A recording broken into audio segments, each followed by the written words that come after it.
So, how important is it, or should companies even be getting involved in political and social conversations these days? I think that today the brands that I personally admire the most are brands that have a point of view on like what's happening out there, and trying, especially if you can link that point of view to the positioning of the brand. I think that the risk is when brands do things or have a point of view on something and it comes across inauthentic because it has nothing to do with the history of the brand has done before or with the positioning of the brand. But I think more often than one would imagine, brands are doing that right. I think that there are great examples like from Nike, great examples from New York Times, some good examples from Burger King. I'm a little bit biased on that one. So if you do it right, if you are adding value to the conversation, if you're like putting yourself on the right side of history, if you can tie it back to the positioning of the brand, I think chances are that you are going to increase brand love, and over time that will probably translate into a better business for your brand. And how do you decide what's consistent with Burger King's brand? I think that in our case, when we did our brand positioning work around 5 years ago, it was a work where we went a little bit in terms, like kind of like soul searching. Burger King is a brand that has been in the marketplace since 1954, so it's like we went back in time to understand like why people love the brand. And if you stop people on the street and ask them about Burger King, especially in the US, which is our largest market, they will say, oh, what the first thing that comes to mind? The Whopper. Like, why the Whopper? Oh, because it's like a big general sandwich, flame grill, perfectly imperfect, messy. The grill marks are never the same because they're grill marks.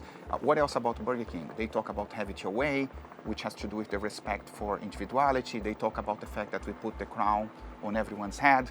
So we took that as like the basic ingredients that were already there because it's a brand that's traditional in the marketplace, and we try to modernize. So in our case, when we touch something that's purposeful, or that when we put a point of view, it has to do with welcoming everyone because we welcome everyone with the crown. It has to do with respecting diversity and individuality because we foster have it your way. And it has to do with being perfectly imperfect, self-deprecating, because that's kind of like the vibe of the brand. So when we do things that tie to that, if we do in a way that's not commercial and that's trying to add value to the conversation, it's really well received by most people. And what's the biggest issue right now that marketers are facing as far as reaching this audience that has different values, they respond to different media, and they're viewing media in a different way? I think that the biggest challenge that I see, and that's why we do the work the way we do, is to always come up with like big ideas, fresh ideas, creative ideas. The media landscape is crazy, you know, like technology is like bringing like new options and new opportunities like every day. So I cannot cope with that. I try to be as much as I can informed and in touch with those things, but that shouldn't be like necessarily like the beginning of the work. The beginning of the work is the idea. You know, so as a marketeer, I think that you need to understand what your brand is about and work with great creative partners to come up with great ideas, and then the idea will inform the channel. So the biggest challenge for me is like, how can we continue to come up with awesome ideas that will touch the hearts, the minds, and the stomach, because I'm selling food, of the people. And I think that when I talk to other CMOs, it's kind of the same. You know, like how can we come up with new, fresh ideas that will entertain, that will get people to talk about, that will get on media, that will be not like a commercial, because if it's just a commercial, people are not going to want to consume that. And what's the biggest risk you've taken as a CMO that totally paid off? In the case of Burger King, we are not the biggest spender, right? I mean, in the marketplace. So whatever we do, it needs to stand out. If it has to stand out, it probably needs to be different. If you're doing something different, there is a risk associated to it. So most of the things we do, they have a certain degree of risk associated to it, because we know that that's kind of like it's a little bit of the secret of our success. So every single campaign, if we don't feel uncomfortable with the idea that we have, it's probably not good enough. So I don't know like which one is like the riskiest. I think that the riskiest thing would be to do something flat, generic, because that I know it doesn't work. So when we do things such as like Mac Whopper, Google Home of the Whopper, Whopper Detour, burning stores, they're all campaigns that get a ton of recognition in the industry. They're campaigns that were talked about that get billions of impressions, billions with B, and that increased brand love. And at first, we do think, oh my God, like, should we do this? What if it goes wrong? Like, how do we mitigate that and this and that? But risk, to me, is doing something flat. If you're trying to do something that's edgy, and if that ties back to the core of your brand, it's probably less risky than doing something flat. So it's hard for me to precise, like maybe burning stores, maybe Proud Whopper, but we are used to that. So we don't even think as much as like, oh, it's risky. And looking back on your career at Burger King and before at Unilever, what is the biggest mistake that you've made in your personal career, and what have you learned from that? I think that I was lucky enough to work with people that were like very smart, with like very strong marketing teams, both in Unilever and Burger King. And I think that the classic mistake that I've done in the past is like when things are working really well and you're growing and the purchases are landing themselves like very strongly, you're getting more market share and all this, and then suddenly you think you can do more and you spread yourself too thin.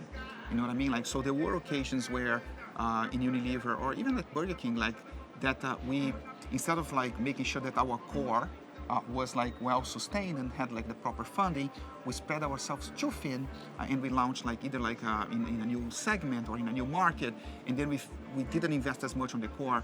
And if you don't do that, the core erodes very fast and the incrementality doesn't come at the same time.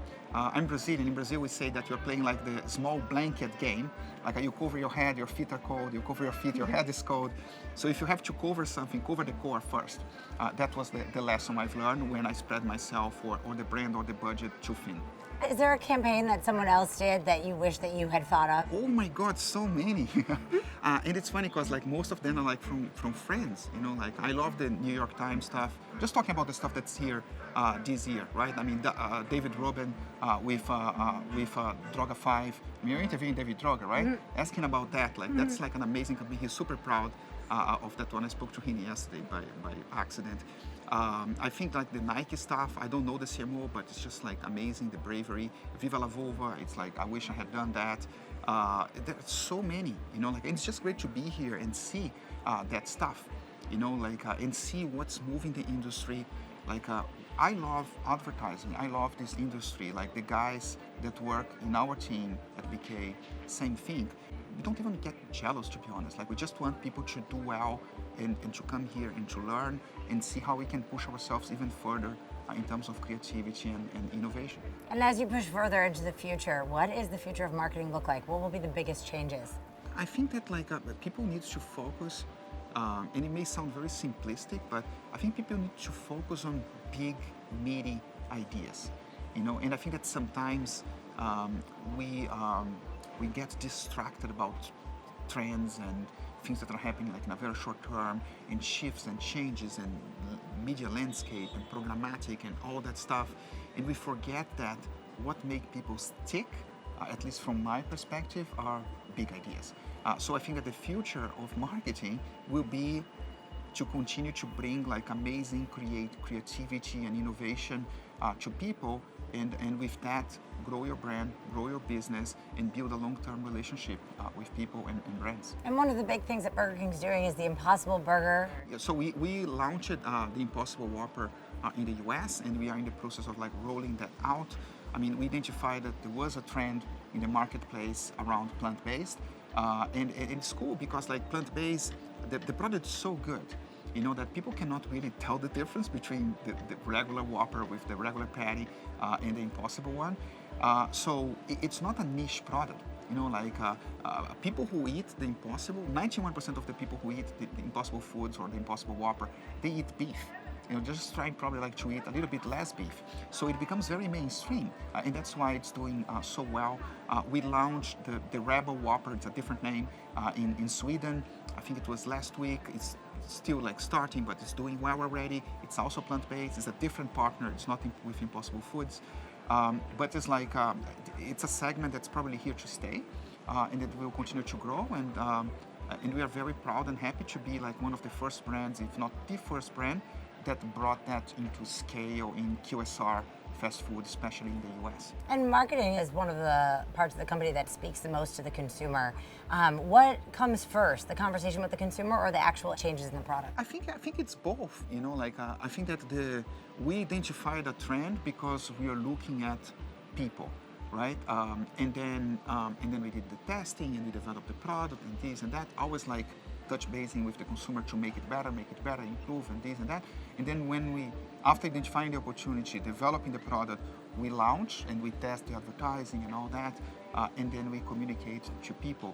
But people, consumers, they are part of the journey from the genesis of the idea and the insight to the launch. Because if you don't do that, you risk coming with a product or communication that will be disconnected to people's expectations and desires. So that's why I think that the most successful brands, they integrate the consumer throughout the journey.